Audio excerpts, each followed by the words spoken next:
You're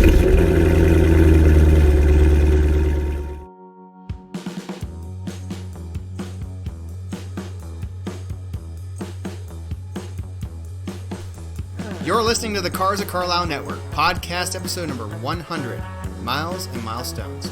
Cars of Carlisle is your favorite internationally downloaded podcast about all things automotive. Darren and his CFC team are ever searching for interesting automotive happenings, real stories about real car people, and fun features to inform and entertain you. Each week, the Cars of Carlisle crew brings you show topics ranging from car shows to team adventures to auto racing weekends to behind-the-scenes human interest stories from car nuts that live across town, across the country, or even across the globe. Come join the road trip. Hello and welcome back, Cubers, to your favorite informative automotive podcast. I am your trusted host, Darren, and I guess tonight you can say we are at Studio S, which is Scott's house. We're sitting around the dining room table, and with me is Miss J. Scott, you're on the other side of the table. Howdy, howdy. And we wanted to do a little bit something different with this one, and that is no trivia question. We are excited because we just turned 2. The business itself incorporated back in 2018 on the 27th of March, so we just celebrated that milestone. And another milestone, obviously, is the 100th episode, which in the podcast world, that's kind of a big deal. And to continue and have not missed a week since we started back. 100 is a big deal anywhere. That's true. Money. That is true. Speed limit, it's big.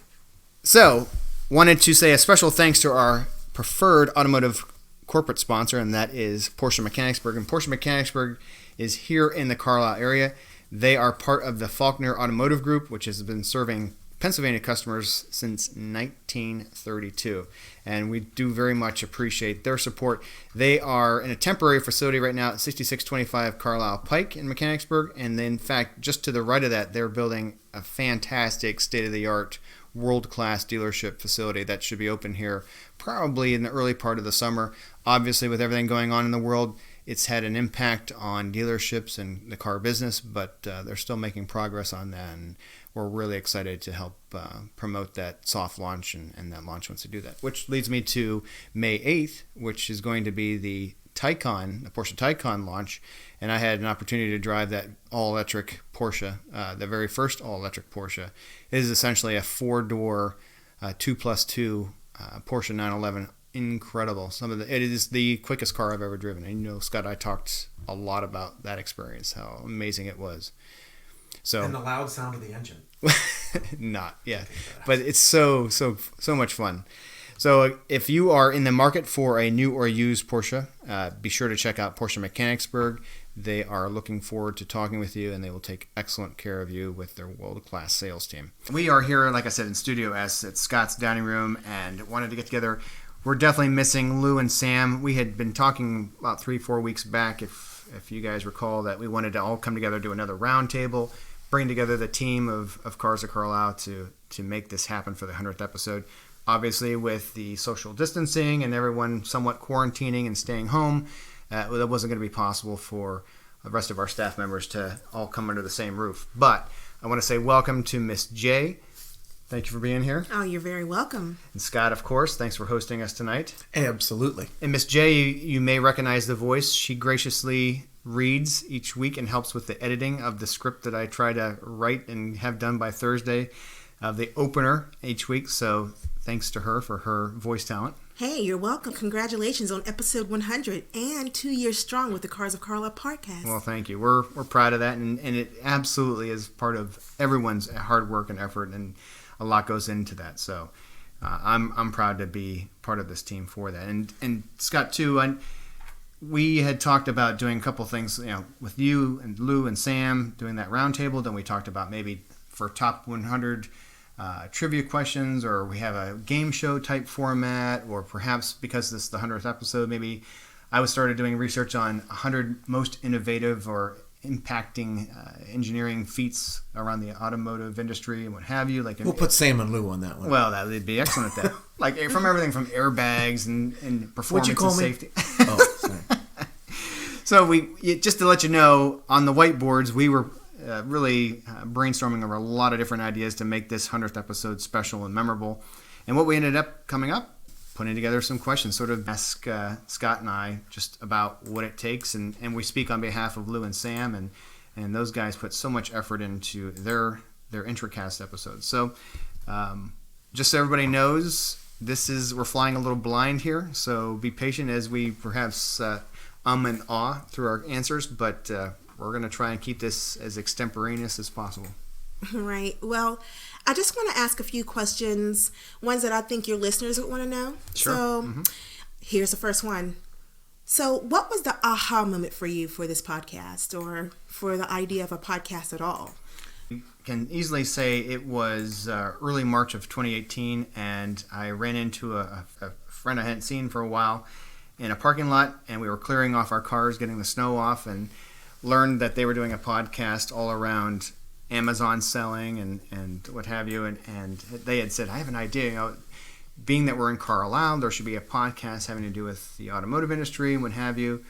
And the more I talked to him about it, I just had this eureka moment, like, oh, I'd love to do that, and I would definitely be the right person to do that. So later that afternoon, actually before lunch, I had gone out, found the URLs, came up with the name of what I wanted the show to be, bought the URLs, started to work on the website, designing the logo, and all within maybe 24 hours, it went from a concept to something underway, and it happened pretty quickly. I mean, Scott, you have your history and your education in communication, so that's you true. had the basis. Yeah, I have of course the college training with that, both in broadcast from a radio station and general manager of a radio station, and also broadcast TV and some other things. So yeah, that mass communications, as well as just always enjoying writing and investigative reporting and that type of thing. It seemed to be a natural fit. And of course... And knowing everything about cars. Just born with a throttle on my right foot, basically, from the time I could crawl. I was always a car fan. So yeah, it was a natural fit.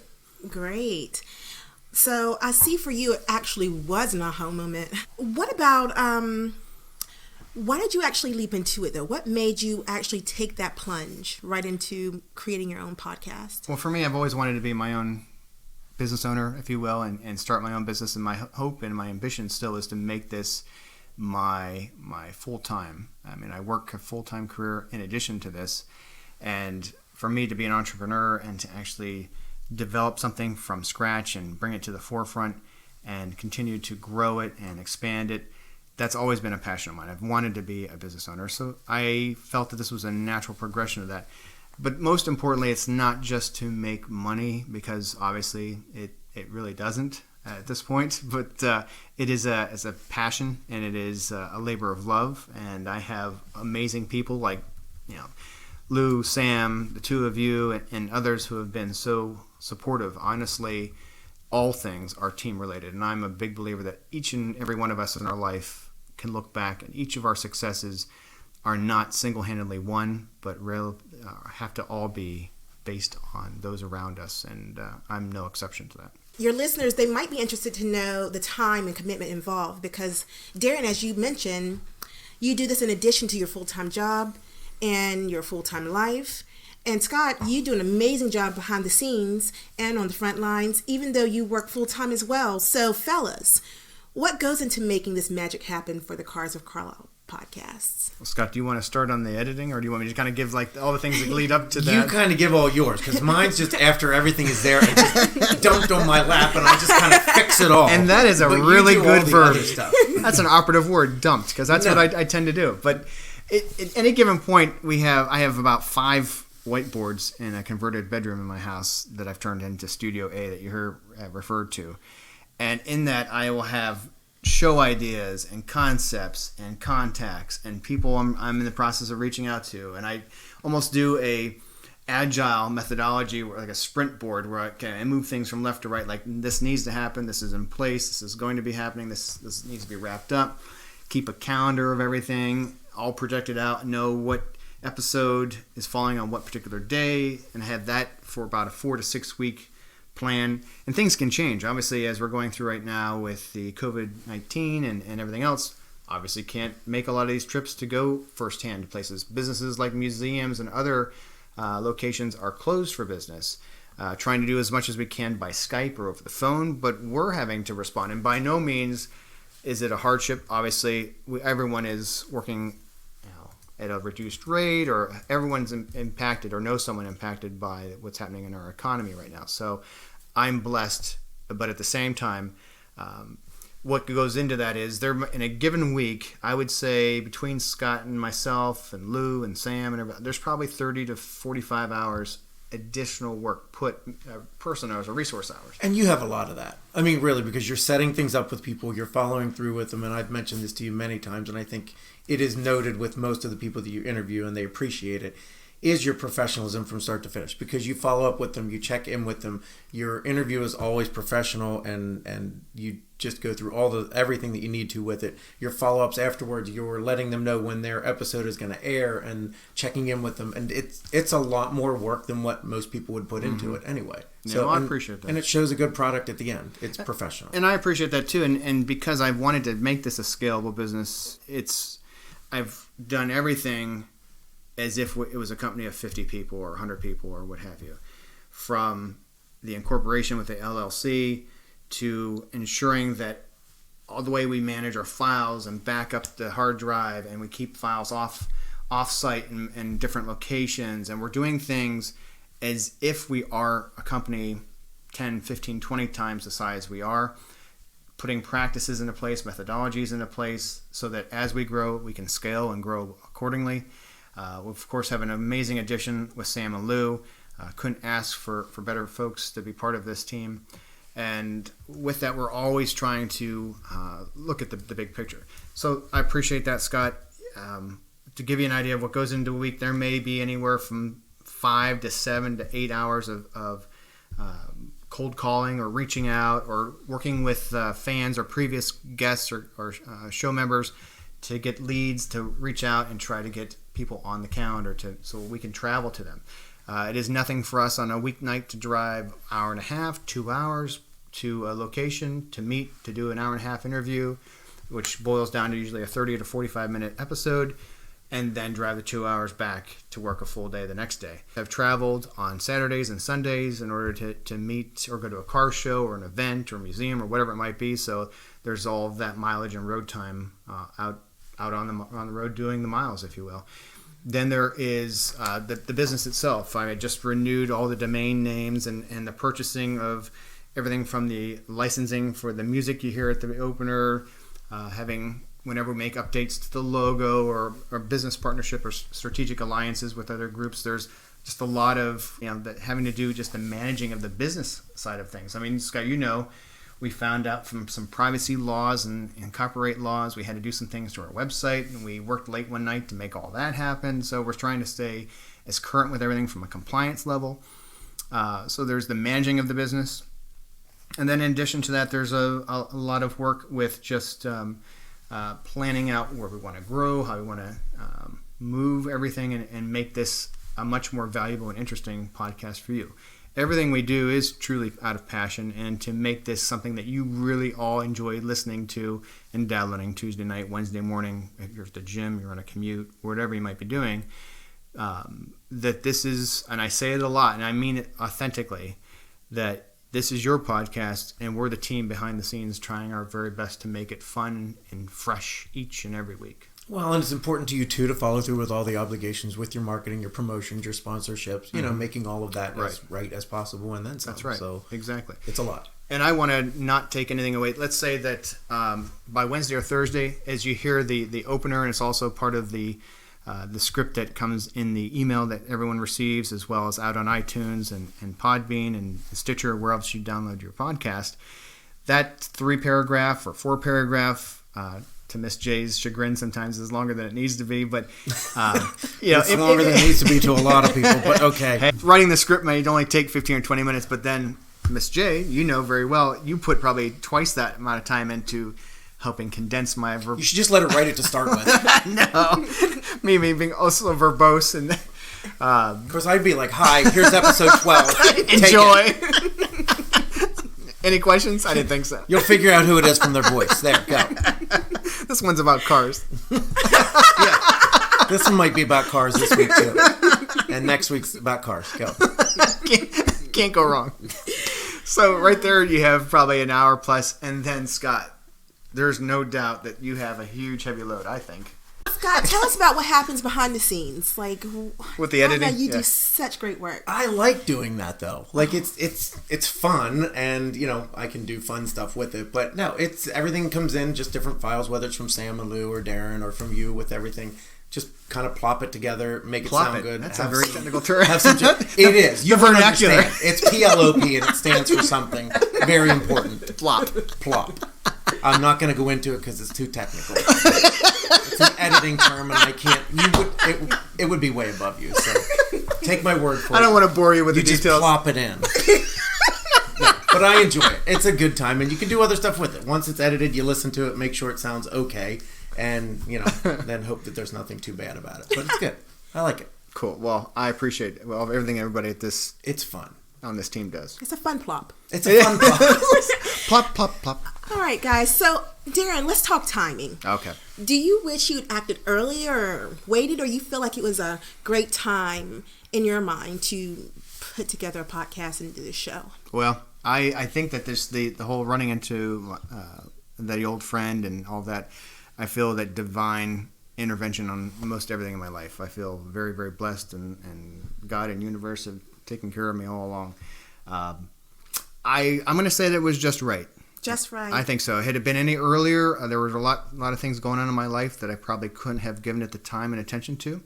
Had it been much later, I probably would have been late to the proverbial dance, and others may have grabbed this idea and run with it or whatever it might be. So for this one, I'm going to say I'm 100% blessed that the timing was just what it needed to be. 100% blessed, 100th anniversary. It's all 100. I see what you did there. So did you have any initial fears or maybe some anticipations that have come to pass or have not yet come to pass? That's a good question. Yes, I remember episode 000, the 001, 002. We know we can count now. It's 00. I've been practicing. And then 4, I think. But now that we're in the triple digits, it might get difficult for you. Wait, let me take my shoes 99 off. 99 plus keep counting.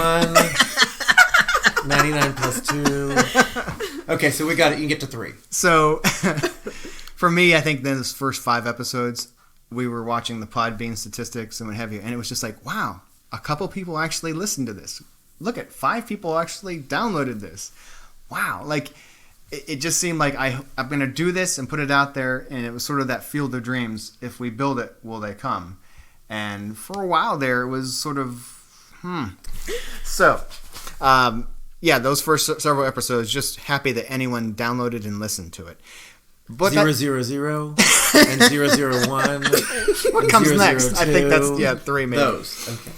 But there was a lot for myself, but also... Scott, you, and others, we did a lot of pavement pounding, and I must have I made it a goal to hand out 1 business card every day for the first year to anyone. Hey, do you like cars? I'd be in an airport. I'd be pumping gas. Hey, that's a nice car. You like to listen to podcasts? Never. Well, not really. Here, check out mine. So really. Well, you should. Here, go. Here. Let me download it for you. It wasn't pavement pounding. It was browbeating. You were making people listen. But I definitely self-promoted and was relentless on trying to get the word out, and it grew truly organically, and with time we've seen some exponential growth. And I'm going to jump in with something though that I think at the beginning you were actually searching to find guests to be on the show, and now with referrals and just people that have the interest and people recommending other people, like, hey, this guy likes this, you should go talk with him, or this person does this, you should check in with them. And now it's great. You have quite the docket of people to go and check out, and it makes it really interesting that that kind of happened organically as well. And it is about the people. Well, thank you, Scott. Yeah. And I know I want to say a special thanks to Bill Miller too, Lance Miller, to the family at Carlisle Events. They have been very, very supportive, and they put our show out on their website each and every week. Special thanks to Mike Garland and all the team members. Ron Kuhn was one of our initial guests, and all the folks, because we know with the car shows each and every season there are 9 events in which to cover, and that was great, and that gave me about 20% of my content.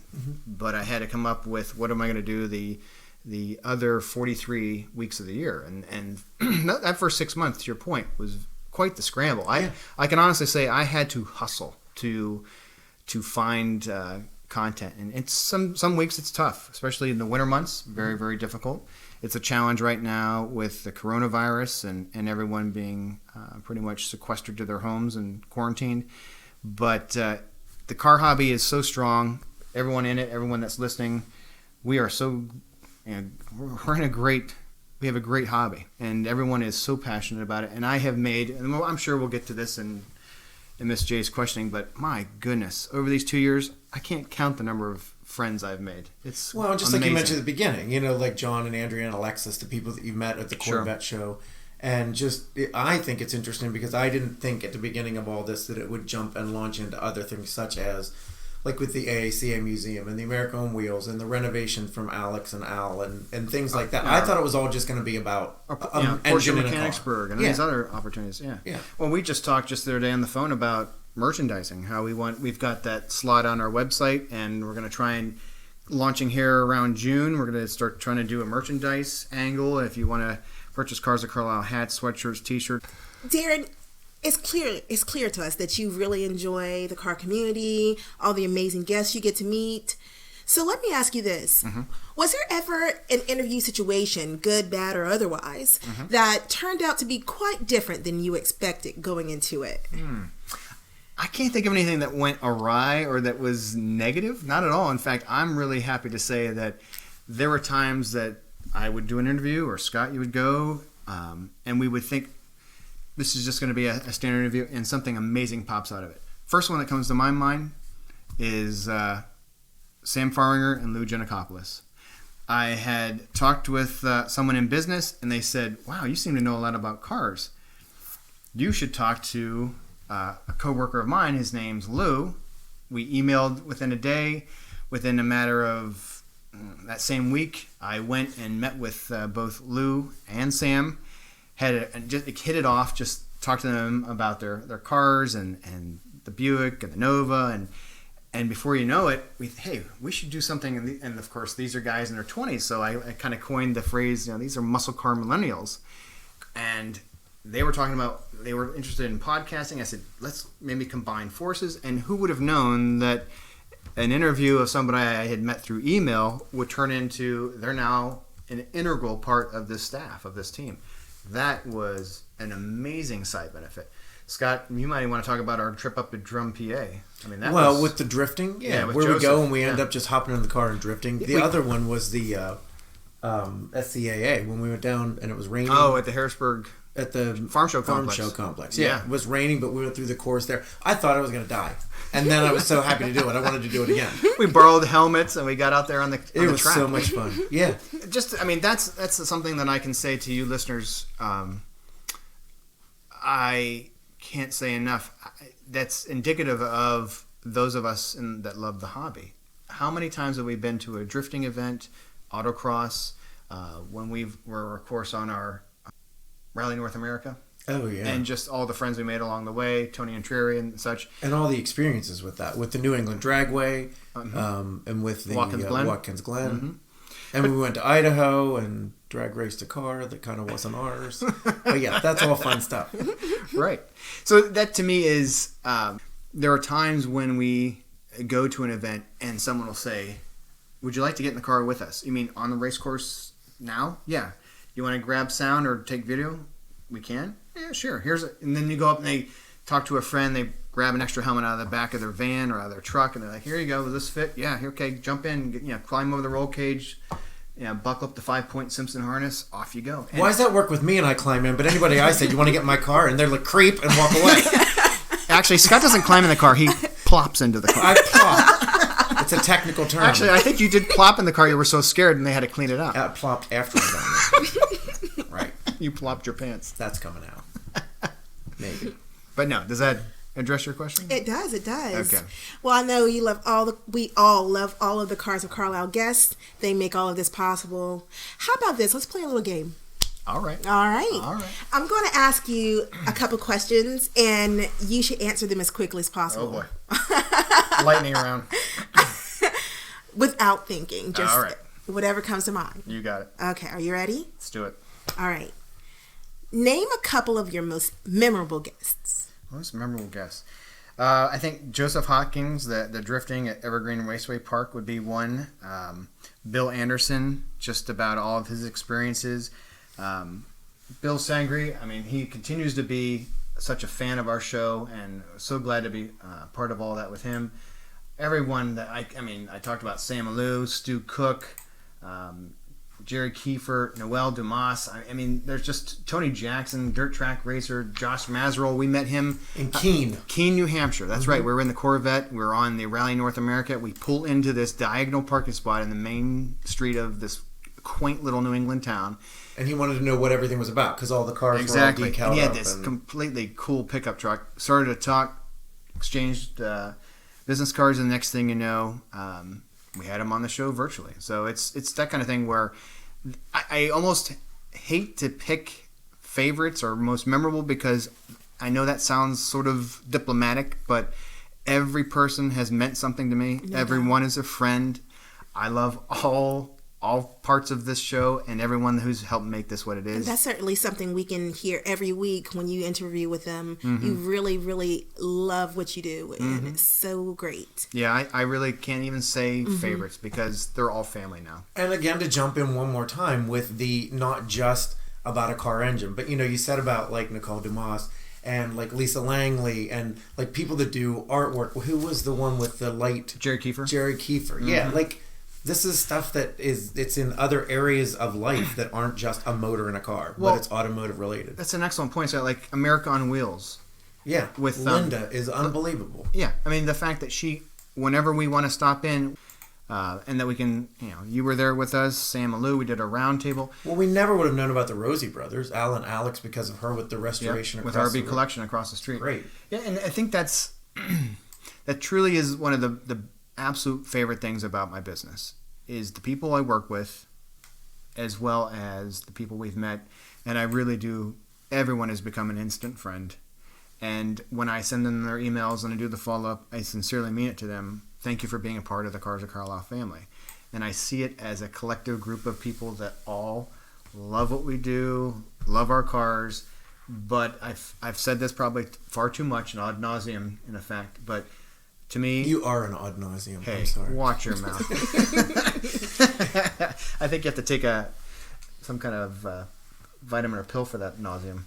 But the fact that these vehicles themselves are just things, but they're a great equalizer. And in my mind, if you go to any car show or event and the hood is up, you can have someone who may make only $15,000, $20,000 a year, leaning in, looking at the engine, sitting next to or standing next to a billionaire, and they can strike up a conversation about how that 383 meant something to them and their grandfather and the memories that come back. Everyone can relate to them. Everyone has a story. Everyone has good memories. Someone that maybe drove them around on their lap when they were a kid or whatever it might be with our hobby, and the fact that it truly is an equalizer.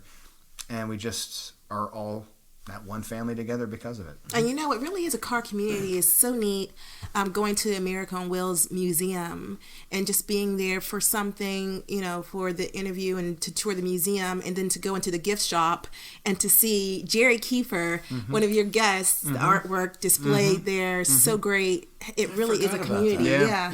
It's Weren't just even really neat to expecting see that. Yeah, and you remember too, they had that little area for the kids where they could they could pretend they were changing a tire. Sure. And that's where I was. Sorry. Whoops. He was learning. It was 000, 001, 002. And then I got lost. So, okay, let's change. So, all of your guests are memorable, great, and special. But what about standout topics? What are some of the most outstanding topics that you can think of? Well, I'm going to share the stage with Scott on this one. The fact that when we've gone places, we try to make the element of cars as part of it. We were in Iceland. We've been to Ireland. Our trip out west, Idaho. We tried to make a point we went to a car show north of Boise, Idaho. Hung out with car people on a beautiful Saturday in the Rocky Mountains. And the drag strip, which we didn't even know was there. Well, yeah. Do you want to recap some of that fun? You recap, because it was great. Well, Well, we were in a car that wasn't ours. A borrowed car. Yeah. You already heard this on the episode, but it Yeah. was just a lot of fun because we weren't expecting to see the drag strip. We were going to go to the drag strip, and then we decided to be in the drag strip, which was just unbelievable. It was a great experience. Getting into different disciplines of racing, different eras of cars. The topic for me is we live in the greater Harrisburg area. Little did we know that the Rolls-Royce Museum is here in Mechanicsburg, which is merely 10, 11 minutes away. I had no idea. It was right there under our nose. Been driving past it for decades. Had no idea. Through the network of this community, found out about it. That was an episode. We featured it. It was amazing. And it was a topic that opened new worlds to me. I now understand dirt oval track racing, and I hadn't before. I have always enjoyed going to drag races, but now have actually been on the quarter, multiple states, multiple tracks, personal car, borrowed car, have driven the quarter mile, different settings and everything. That's something new and exposed to me. Even meeting Linda Vaughn. Oh yeah, yeah. I mean, Miss Hurst. I mean, she's someone that has hung out with some of the most respected and memorable race car drivers from the 60s to current day. She was personal friends with Burt Reynolds and these other big names. And the fact that she's a bit of a pen pal. We email with her and the staff and check in on her and what have you. So that's been amazing. Another thing too is the fact that our trip to Ireland, we were on Aer Lingus, and we waited to get off the plane, and we said to the flight attendants, would one of you say, drive well, be well, take care, in Gaelic? And it sounded like badonkadonk, badonkadonk, badonkadonk. I swear it sounded like that's exactly right. I still have it on my voice memo. And what you were doing talking about badonkadonks, I'm not sure. I know. She was wonderful. Right. Yeah, but that's the whole Ireland episode is a great one to talk about. I think I'm trying to remember, that was episode 32, and November of 19. No, in November of 18. You're right. So the fact, and then we went into Carlisle, Ireland, and Daniel, he was a store owner, and we said, can you do a little sound bite? And he's like, hey, you're listening to the Cars of Carlisle, It just had fun with it and talking to other car people no matter where we are. And I think that's the whole driving portion there too. Oh, that's true. Driving on the right hand side. Well, we're driving from the right seat with a manual transmission, shifting with your left hand on the left side of the road. So that was a little bit of getting your mind around it. It was all car related. So I know we're jumping off topic, but yeah, the topics themselves, it's interesting how it's opened a whole world to us, quite literally and proverbially. Absolutely. Mm-hmm. So I know this might be piggybacking on something that you already said, but I just got to be clear. Is there a topic that you'd like to revisit, or a guest that you'd like to revisit? I don't know. There are people you have revisited. Mm-hmm. I mean, you've met with Bill Sangre a couple times, and one that comes to my mind, and it reminds me I should reach out and check in with him. But John Dekowitz, he did a forward-looking Mopar, and that was a time in the '60s, late '50s, early '60s, at the space race when the United States was up against the Soviet Union to see who could get into space first, who could actually travel, orbit around the Earth and land on the Moon, et cetera, et cetera. Well, it was post-World War II, and the U.S. was doing very well. Most everybody knows this. And everything was very much minded around the future and futuristic and space and technology and what have you. Everything from rocket themes and marketing and advertising, even kitchen appliances and mid-century modern homes. Everything was sleek and modern and futuristic. And that would be an episode that you might want to check out. It was episode 45 here, looking at my notes on my phone. As far as the episode numbers, it helps everybody. But Forward Look Mopar, I think that would be a topic I'd like to spend more time and go back to and talk to our friend John Dekowitz again. I happen to own a house that was built in the mid-50s, so I like that whole time of the U.S. growth and what have you. And the cars were amazing, of course, in the 50s and the early 60s in my mind. So that would be one of the topics for me. Scott, is there one that stands out to you that you'd love to go back? I know you enjoy the SCCA and all the autocrossing and things. I do with those, but also like the individual ones where you hear about the person as well as the cars, like with the Glenn Beck and his whole team liner for the Camp Sunshine things. Antoni and Trieri with the Rally North America teams and things like that. I mean, that's community as well. It's very benevolent with what they do, and that kind of brings all of that together with the car. So it's kind of, I like those. I like those a lot. But I really do like the America on Wheels as well. I mean, it's just such a neat museum. It's very doable in a short period of time. There's always something different with the different exhibits that they have coming in every 6 months or something like that. I believe that they rotate about that period of time. It's great. And now that they have the restoration as part of the museum, ticket prices every couple of days, Mondays and Wednesdays or something. It's well worth doing, especially so local. Well, and I know it's recent in our mind, but putting myself back to Allentown, and I know Miss J and you, Scott, you've been there with me multiple times, but our new friends Alex and Al Ruozzi at RB Collection, and that was just episode 99, but truly I have to say that's the epitome of great instant friends. We bonded immediately, and they can't wait to have us all back and just to hang out, especially once we get through this pandemic situation. But it's a great part of just building this family and this community together. And honestly, this is a moneymaker. And it's not, but the hours, the 30, 40, 45 hours we all as a team put into this each and every week. It's a memory maker. Yeah, to make the 35, 45 minutes that you hear, it means something to us because we want to do our best for you. And at the same time, we're so fortunate to have this network of friends around us. So I know you're all about your guests, the people, and you value the community. So the final question is quite large, so just let me get it out there. I'm going to give you some options of where you'd like to go with this. We're going to count to 000, 001.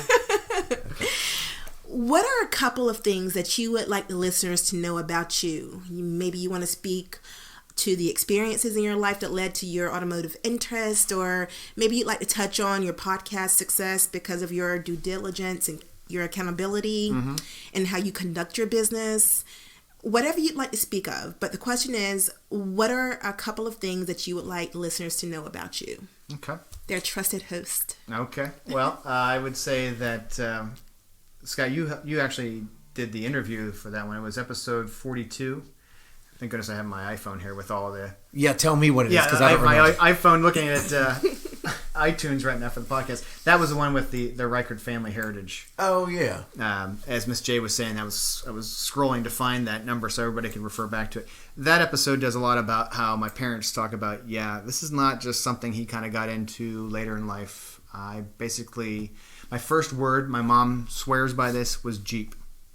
And it wasn't truck with an F because you still I couldn't did say that. T-O. I did that too. Yeah, that too. I embarrassed my folks a lot sitting in now a you shopping. still use that same word. Yeah, unfortunately. No, but I think that's a cool one because My first word being Jeep, and it came to be because I was sitting in the car seat and looking out through the front of the car, and I was a couple years old, and my mom would point out and she would say words and stuff, and of course, on the back of like a CJ at the time, the big 4 letters painted across the back, and she would say Jeep, and I go Jeep, and that was I guess my first word. So I've always loved cars. it's cool because but you know that like everybody in your family too, like your dad, your uncles, your grandfather, all engineer, automotive type of people. So you've been around it from birth, and so it just came naturally to you anyway. And I think that a shout out to my son and daughter that they were immersed in my automotive passion, and they each have great understanding of vehicles. In fact, my son, when he was 3 or 4, you could go through a Walmart parking lot and he could tell you the make and model of just about everything in that parking lot. Just that kind of thing just rubs off, I guess you could say. But I would say that I've always been a people person. I tend to be gregarious and extroverted and love to be around people. I love to meet new people. I absolutely love adventure, traveling to new places, seeing new things, making friends along the way, and without a doubt, couldn't live without cars. I know we're going to an electrified world, and the Porsche Taycan has me excited about that. But the sound of a big block, or just the V8 rumble, American muscle, or it might be a flat 6 or whatever it is. I mean, I love cars. Love the smell, the sound, the the sensory overload. It's, to me, amazing. It's existential sometimes just to be part of it. So my background with communications, with loving to write, with loving to ask a lot of questions, to learn. Wait, you ask a lot of questions? I might, yeah. Wow. Who would have thought it? Who would have thought? This podcast really kind of brings everything together. It's love of people, love of cars, love of communication, love of sharing new adventure experiences, and I'm blessed for it. I truly am. And you make a difference with it because the amount of people that reach back out to you, different guests, friends of guests, people that will email in, but just the people that reach out to you. Hey, what are you doing with this? And hey, this is great. And really, I like this one. And can you help me with this when I'm doing this? It's great. Yeah, just today, I had someone call and say we're trying to keep a particular car business alive while we have to keep our doors closed here in the state of Pennsylvania. And what ideas might you have? And would you help be part of that? And do you know a little bit about this technology? Could you be involved with that? What other ideas do you have? Do you know people? It's working together. We're trying to solve problems. We're living in a very uncertain time. There's a lot of anxiety, but the fact that you can help one another, just businesses that are trying to find their way, working together on that. We are, again, extremely grateful for our partners at Porsche Mechanicsburg and everything along those lines. To me, being a part of a team means you're there for your teammates and those around you, good or bad. And right now, quite honestly, the world's not the sweetest place. And I think that this is where good leadership and strong character and people looking out for others and fighting bad with good is the best opportunity. And I hope to always put love and light and goodness into the world, no matter where I am or what I'm doing, and keep things positive. Always looking for the silver lining, and truly never relying on anything but just being grateful for my blessings and knowing that I've had a good life from the word Jeep on. And it's a good community. Aha, look at that, Mr. From Pun. the word truck with an F on. Is there anything that, before becoming involved with this podcast, cars were a conveyance and some other things, what stands out in your mind as the most significant lesson learned or unveiling or epiphany to, wow, there is maybe something interesting about these car nuts that get together and go to car shows every weekend and do this, that, and the other. Anything that just stands out in your mind of like, wow, there's something unusual about this whole hobby. Not about the hobby itself, but it is just very, very neat how it is a journey, and everyone who's in the community, they stick together. They are quite helpful, and the amount of referrals, and everybody's just so nice, and they just want to share the wealth. Yeah, so that's been very, very neat, just watching and observing that. Well, and I mean, it kind of is more than just your tagline when you say it's about the people and it's about the community. You've Car made community, it about car culture. You've made it about that. I mean, you've made it about the people, and that's the good part of it. Yeah. You're not just bringing car people together, but everybody that's interested in it or that's interesting with it. And I hope that you hear my sincerity. I really do love people. Sure. I love the chance to make something. My mantra is from my grandmother Millie that I will carry with me to my dying day, and that is to make every person, place, or thing I find a little bit better when I leave it. Because you are just a great host. Well, you do a really good job with the people, and they can sense your sincerity and how genuine you are as a host and as a person. Oh, thank you. Absolutely. Well, I sincerely thank you, Miss J. Thank you, Scott. Thank you for hosting us here at Studio S. Certainly. Now, this is only 45 minutes. Did you want this to be 100 minutes for the 100th episode?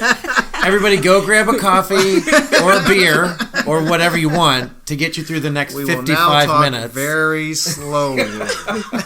Or we'll just put this on a loop and repeat it in case you missed something. 100 minutes coming up. We won't give you another 55. That wouldn't be nice. But let me jump this in as well. If you know of anyone that you can recommend and say, hey, this person does this, or this is really cool about them, please give us their information because, as we've said here, Darren makes a difference with the people, and the people make a difference with the listeners. So bring them along. Put them in for the ride and let Darren come and talk with them and share that with anyone that wants to hear it. Yeah. It's great. This is an inclusive community, and we open it to anyone, all backgrounds, all types of cars, all eras of cars, whatever. And not just cars. Anything automotive. That is true. That is true. You can jump in on anything. Yep. We welcome it. Scott, anything to add? Give just a little impromptu testimonial here. I've been along on many of the interviews and many of the field trips, if you might want to call them that. And I've seen firsthand the payoff of how professionally you handle the business. The guests and the people in general are so interested and interesting. They're complimentary. They're engaged, involved. They follow up. They've formed friendships and business alliances with you, everywhere from locally in Carlisle to internationally. And it truly is more than just a tagline for you. You are about the people, the personal, the professional, and the community. And even that much is your success with this. Kind of taken aback, but thank you. That means a lot. We are grateful for all of you. And each time you hear me say that, know that I'm being sincere. I am so proud to be part of this. And it's the team and the people around me. Lou and Sam, sorry you guys can't be here tonight. But I thank the whole Cars of Carlisle team. I thank the family. I thank the friends and everyone that's listening now. You make a difference. Take care of yourself. Be safe. Love the ones that are around you. And never lose sight of how precious life is. So I will close tonight by saying, drive well, be well, and take care.